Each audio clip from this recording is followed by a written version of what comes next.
Hey YouTube, this is Jam and X coming to you today. Thank you for tuning in. So, where have Jam been for the past 6 months? You may have asked. Well, no, technically 7 months.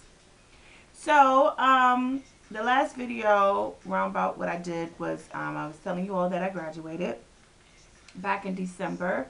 And once I graduated, my number one focus was to try to find another job.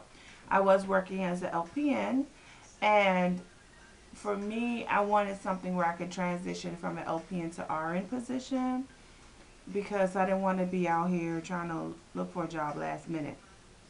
So immediately I went out and I started looking for new jobs after graduation.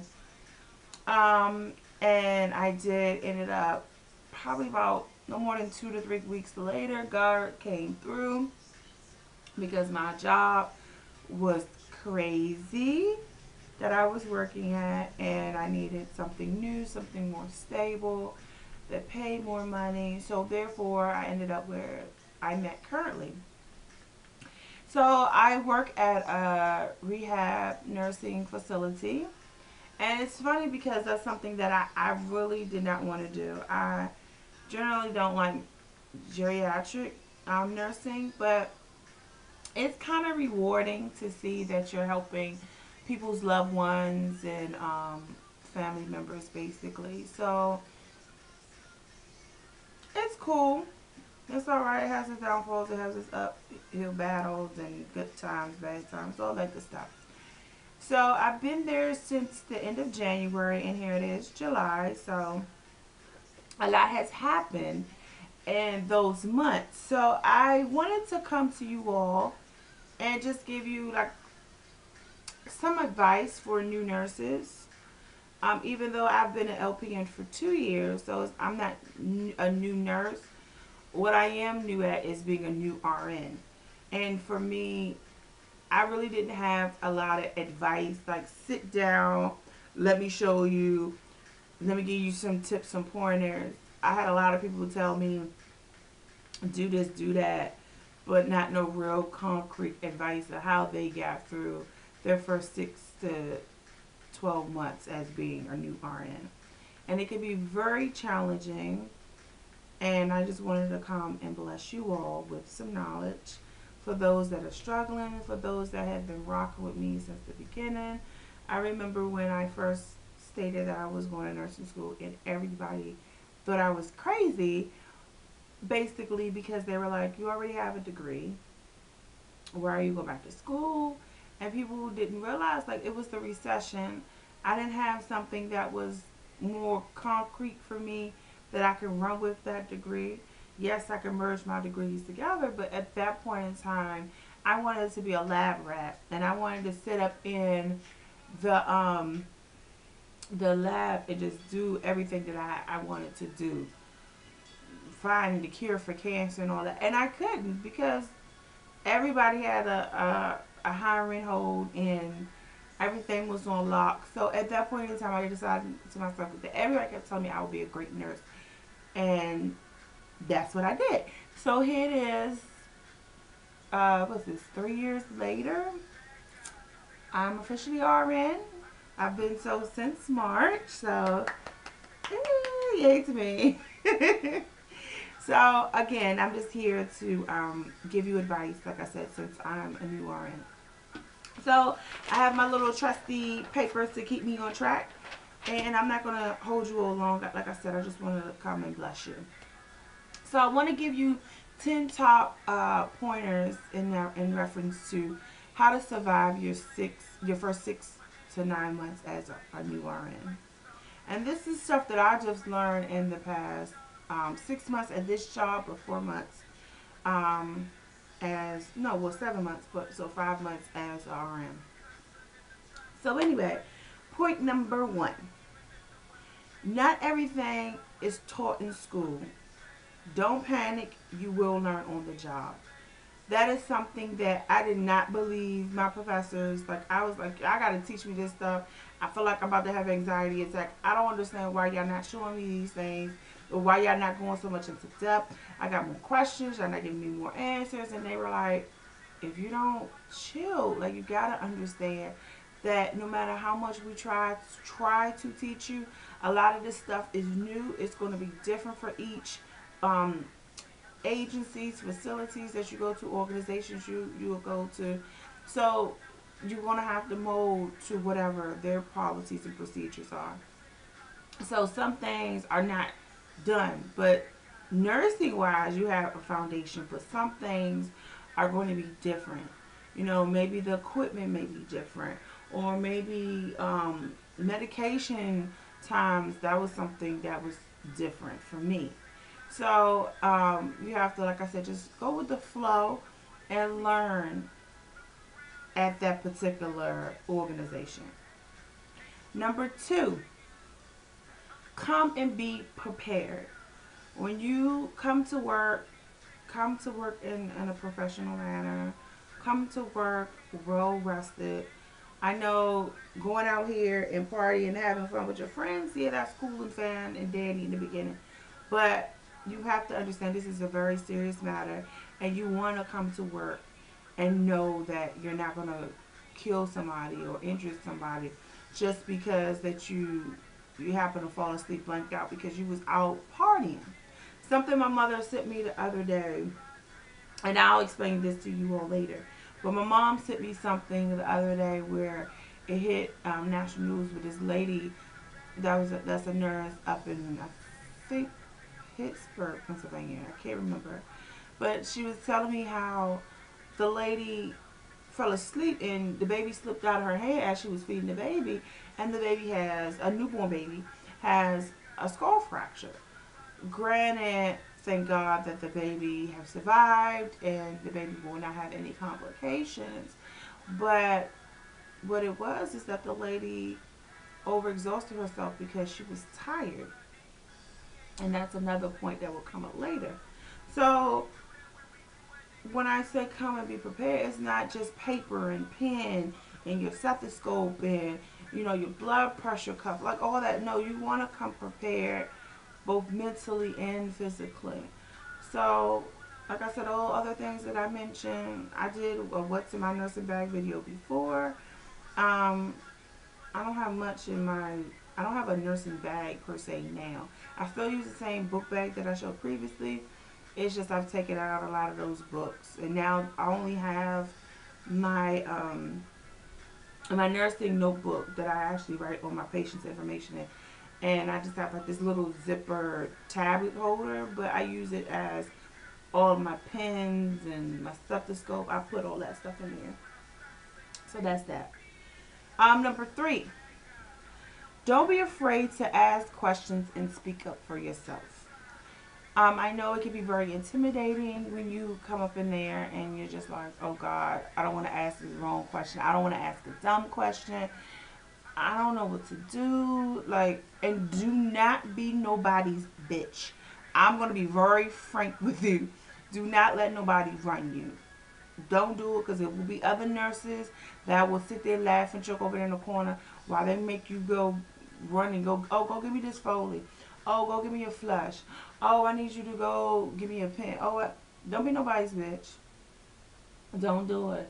A lot of times you'll be like, okay, in the beginning, you're going to have to go run and do some things for your mentor or your preceptor. But after a while, that got to be cut. But don't let nobody run you just because you're afraid to ask questions or speak up for yourself. Don't do it. Number four, and this goes on, kind of piggybacks to what I just said. They might not like you, but they will respect you. And what I mean by that, in delegation, a lot of times I have experienced a lot of LPNs and a lot of GNAs. They look at you like, okay, but you can't do that. Okay, well, you think you all that. Okay, I don't understand why you can't take the time out.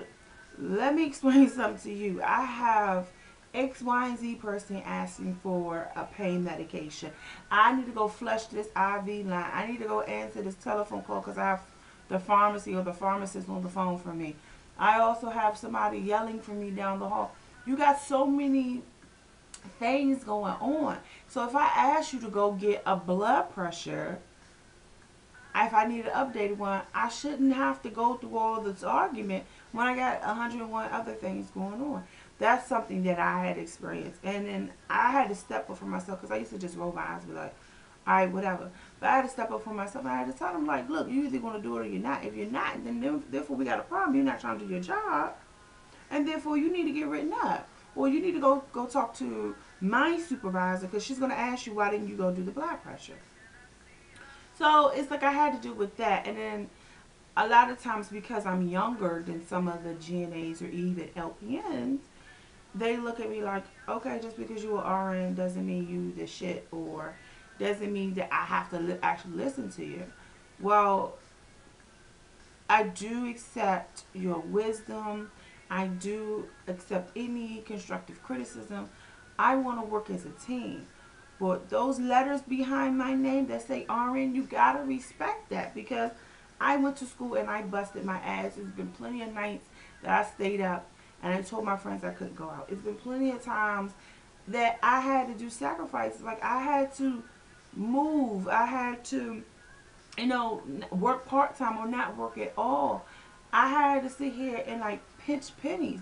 So don't come at me when I worked so hard for something and then you're trying to compete with that. So just like how you struggle, I struggle, but everybody has a different struggle. Number 5, ask for help. That goes back to don't be afraid to ask questions, but this time you have to ask for help.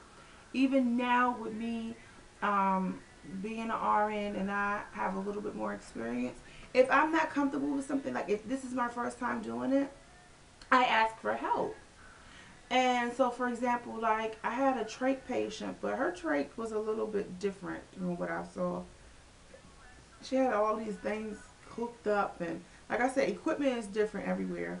And for me, and just her personality, her demeanor, I wanted to make sure that I was doing things right because I don't want her to be like, well, she didn't know what she was doing.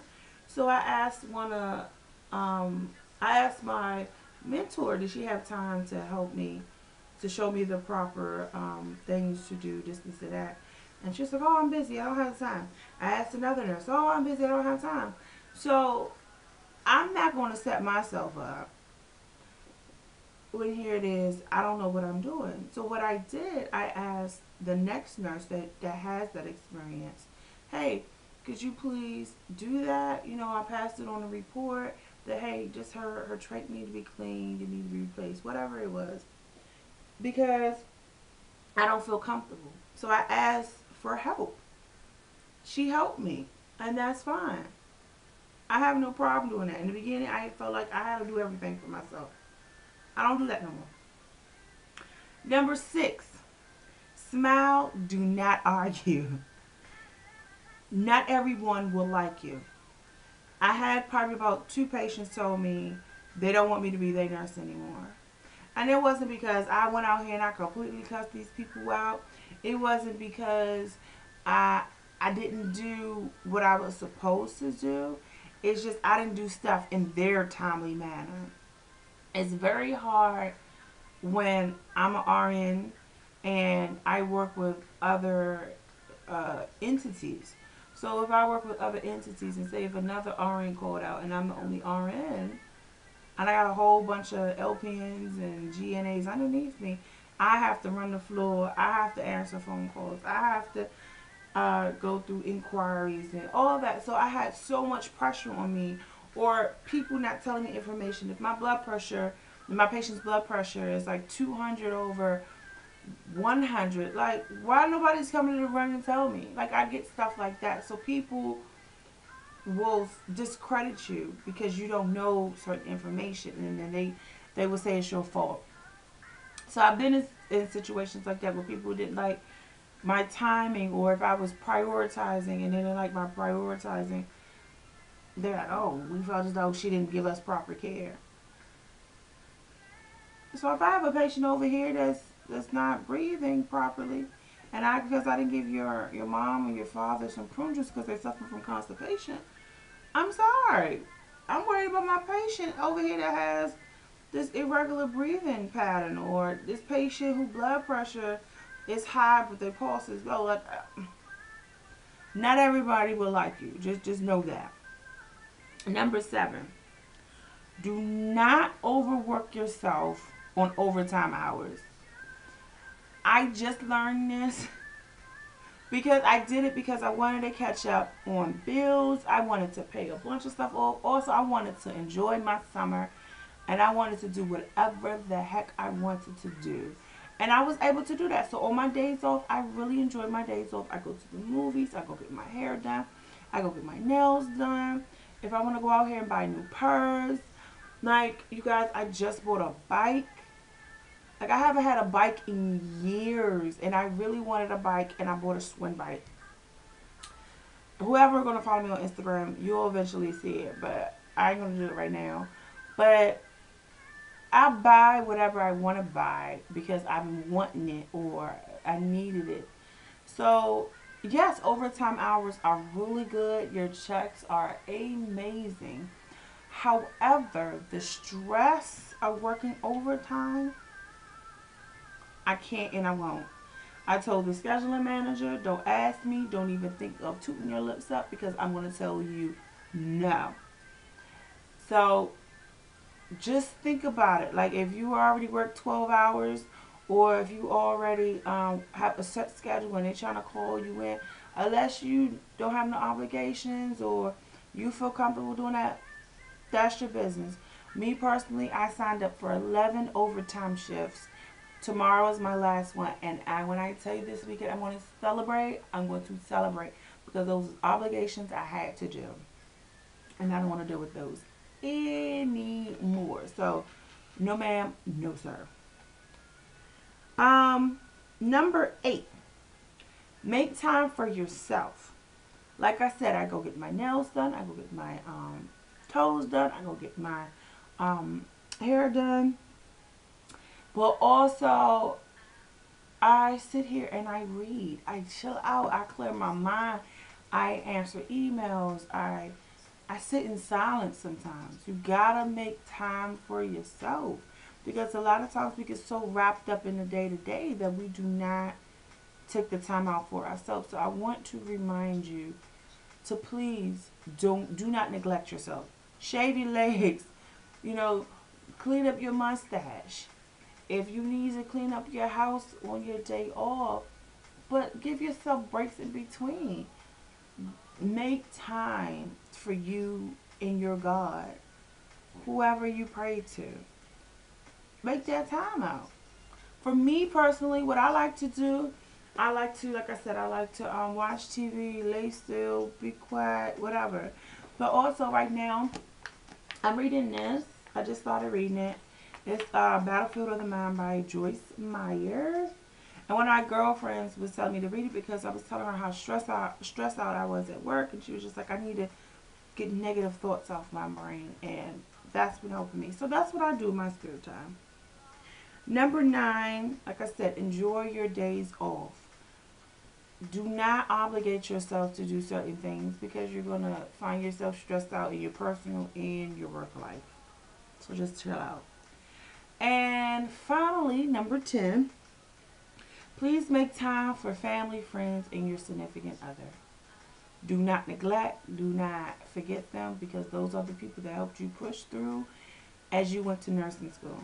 So I really hope and pray that this helped you. If you have any questions, feel free to email me here. You can follow me on my social networks. I greatly appreciate it. I hope you like this. Thumbs up. And stay positive. Stay blessed.